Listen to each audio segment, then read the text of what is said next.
Hello friends, welcome to channel Sarvaloka. मान लीजिए कोई अपना जो इस दुनिया में नहीं है उसे आप रोज मिस करते हो और उसकी कमी हमेशा आपको महसूस होती है। तभी अगर उस इंसान का वीडियो कॉल आए तो आपको कैसे लगेगा। ठीक यही कहानी है इस मूवी वंडरलैंड की। वीडियो को एंड तक जरूर देखें क्योंकि मूवी का जो एंड है वो बिल्कुल ही दिमाग घुमा देगा। वंडरलैंड 2024 की South Korean sci-fi romantic drama film है। इस फिल्म में बेसुजी, पाक बोगम, तांग वेई और जांग यूमी लीड रोल में दिखेंगे। फिल्म की कहानी एक ऐसे एआई प्रोग्राम पर आधारित है जो लोगों को उनके मरे हुए या कोमा में गए हुए प्रियजनों से वीडियो कॉल के द्वारा कम्युनिकेट करने की सुविधा देता है। मूवी में 3 मेन कैरेक्टर्स है। बाई ली एक आर्कियोलॉजिस्ट जो रेगिस्तान में एक अभियान पर जाती है और अपनी बेटी बाई जिया से संपर्क बनाए रखने के लिए वंडरलैंड का उपयोग करती है। अगला कैरेक्टर है जुंग इन का जो एक फ्लाइट अटेंडेंट है और अपना बॉयफ्रेंड कोमा में होने के कारण संपर्क बनाए रखने के लिए वंडरलैंड का सहारा लेती है। हायरी और योनसू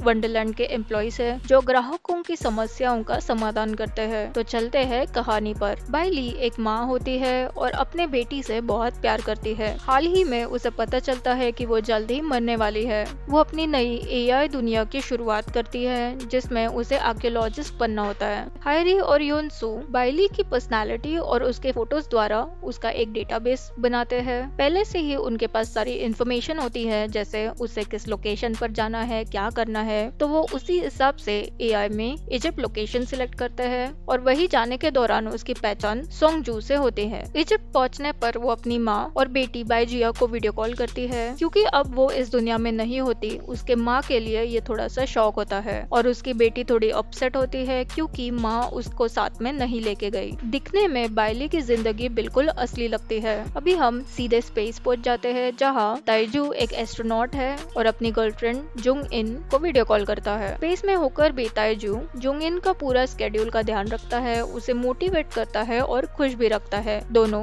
बीते दिन मेमोरीज रिवाइंड करते हैं जैसे एक हैप्पी कपल करता है। एक दिन जुंग इन हॉस्पिटल जाकर उसके बॉयफ्रेंड से मिलती है जो कोमा में होता है। इसका मतलब जो स्पेस में है वो उसके बॉयफ्रेंड का एआई अवतार है। हैरी और योनसू को एक और कस्टमर मिलता है जो एक बूढ़ी दादी होती है और अपने मरे हुए पोते से बात करने के लिए वो ये सर्विस लेती है। इस वंडरलैंड दुनिया में आप किसी भी सुविधा का लाभ उठा सकते हो, जैसे अवतार के कपड़े चेंज करना, उनकी गाड़ी चेंज करना या वो किस सिटी में रहना चाहते हैं वो चेंज करना। सभी चीजें जो उन्हें चाहिए वो आप कस्टम कर सकते हैं। हायरी के माता पिता भी एआई होते हैं जो उससे वंडरलैंड के थ्रू कनेक्टेड है। दिख रहा है उनकी जिंदगी अच्छी जा रही है। बाइली जो अक्सर अपना समय अपने बेटी से बात करते हुए बिताने लगती है, पर कभी कभी उसे पास्ट के फ्लैशबैक्स आते हैं। लग रहा है इस एआई का इमोशनल एंगल भी है। जुंग इन को पता चलता है कि अब ताइजू कोमा से बाहर है और उसे होश आया है। ये सुनकर वो बहुत खुश होती है और उसे ठीक करने में लग जाती है, पर कहीं न कहीं वो उसके एआई अवतार को भी मिस करती है। हैरी और युनसु को एक और कस्टमर मिलता है जो जल्द ही मरने वाला होता है। उसे कहाँ रहना है, क्या चाहिए, ये सब उसका पहले से ही डिसाइडेड होता है। उसे तो इस सर्विस का ट्रायल भी लेना होता है, लेकिन दरअसल ये मरने के बाद ही सर्विस एक्टिव हो जाती है। वंडरलैंड एआई प्रोग्राम ट्रांसफर की गई मेमोरीज और फोटोज के द्वारा इमोशनल इंटेलिजेंस से काम करता है। उस व्यक्ति के फोटोज चेक करते वक्त युनसू को एक फोटो मिलता है जिसमें उसकी माँ भी होती है। युनसू सोच में पड़ जाता है कि क्या ये मरने वाला व्यक्ति उसके पिता है। अगले सीन में बाइली अपने माँ के साथ बात कर रही है और वापस आते वक्त गिफ्ट्स लाने की बात करती है। ये सुनकर माँ खुश नहीं होती और फोन काट देती है। रियलिटी में ऐसा नहीं हो सकता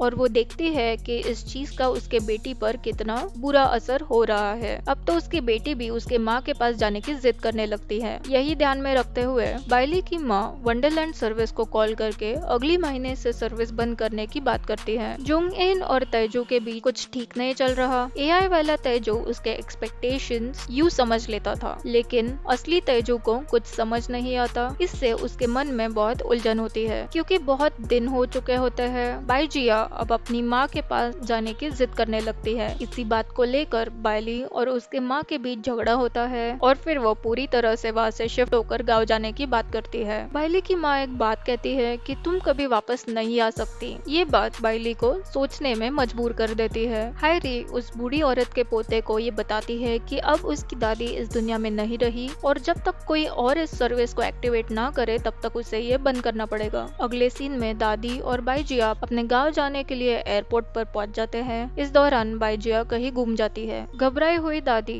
बाइली को फोन पर ये बता देती है जुंग इन की बार्सिलोना की फ्लाइट होती है, तो ताइजू भी उसके पास जाने का प्लान करता है क्योंकि वो अब इस रिश्ते को नया रिस्टार्ट देना चाहता है। ताइजू को थोड़ा सा शक हो जाता है कि जुंग इन किससे बात कर रही है। बहुत सोचने के बाद फ्लाइट में बैठा हुआ ताइजू बाहर जाने लगता है। फिर जुंग इन उसे रोकने की कोशिश में बता देती है कि उसी के एआई अवतार के साथ वो बात करती थी। तभी एआई ताइजू और रियल ताइजू एक दूसरे को देखते हैं, लेकिन एआई ताइजू उसे पहचान नहीं पाता। बाइली यहाँ बहुत परेशान हो जाती है क्योंकि उसकी बेटी नहीं मिल रही होती। वो ठान लेती है कि कुछ भी करके उसे अपने बेटी के पास जाना है। तभी उसको आजू बाजू के एआई मॉड्यूल्स रोकने की कोशिश करते हैं और सिस्टम में माल फंक्शन स्टार्ट हो जाता है। बाइली जितनी कोशिश करे वो घूमकर उसी जगह पर वापस आ जाती है। जैसे जैसे वो आगे बढ़ती है उसके सामने एक तूफान आ जाता है। दरअसल ये तूफान सिस्टम के प्रोटेक्शन के लिए है जो फायरवॉल का काम करता है। सोंगजुन वहाँ पहुँच जाता है और बाइली को बचाकर उसे सच्चाई बता देता है। बाइली फिर से नॉर्मल हो जाती है और सिस्टम भी नॉर्मल फंक्शन करना शुरू कर देती है। अब बाइली उसी एयरपोर्ट पर है जहाँ से उसने जर्नी शुरू की थी। रैंडमली वो ताइजू को कॉल करके अपनी बेटी को बचाने की हेल्प मांगती है। ताइजू को बाई जिया दिख जाती है और वो उसे सेफली लेकर दादी के पास छोड़ देता है। जिया अपने माँ को कॉल करती है जो अभी भी एयरपोर्ट पे वर्चुअल वर्ल्ड में है। दादी के फोन से बाई जिया अपने माँ को कॉल करती है जो अभी भी एयरपोर्ट पर एक वर्चुअल वर्ल्ड में है, लेकिन बाइली सच जान चुकी होती है और अपनी बेटी को बता देती है कि अब वो इस दुनिया में नहीं रही और जिससे वो बात कर रही है वो सिर्फ एक एआई है। यहाँ पर रियलिटी और वर्चुअल वर्ल्ड बहुत ही सुंदर फ्रेम में दिखाया है। अपनी माँ से बात करने के बाद बाइली फिर से अपने दुनिया में वापस चली जाती है जहाँ उसे होना चाहिए। यहाँ जुंग इन सर्विस बंद करने की कंफर्मेशन देती है और ताइजुन के साथ उसके हैप्पी मोमेंट्स वापस आ जाते हैं। योनसू अपने माँ से मिलने जाता है और एक कॉल पर बात करने की रिक्वेस्ट करता है। उसकी माँ उस इंसान को फौरन पहचान जाती है, इसका मतलब वो युनसू के पिता ही होते हैं। तो ये थी वंडरलैंड मूवी जहाँ वर्चुअल वर्ल्ड और रियलिटी का सुंदर मिश्रण दिखाया है। जो कोई भी हमारे बीच आज नहीं है उनके साथ बात करने को किसे अच्छा नहीं लगेगा, पर रियलिटी तो यही है कि वो अब हमारे बीच नहीं रहे। इससे अच्छा है जो हमारे साथ है उनसे ही बात कर ले और वास्तविकता को अपना ले।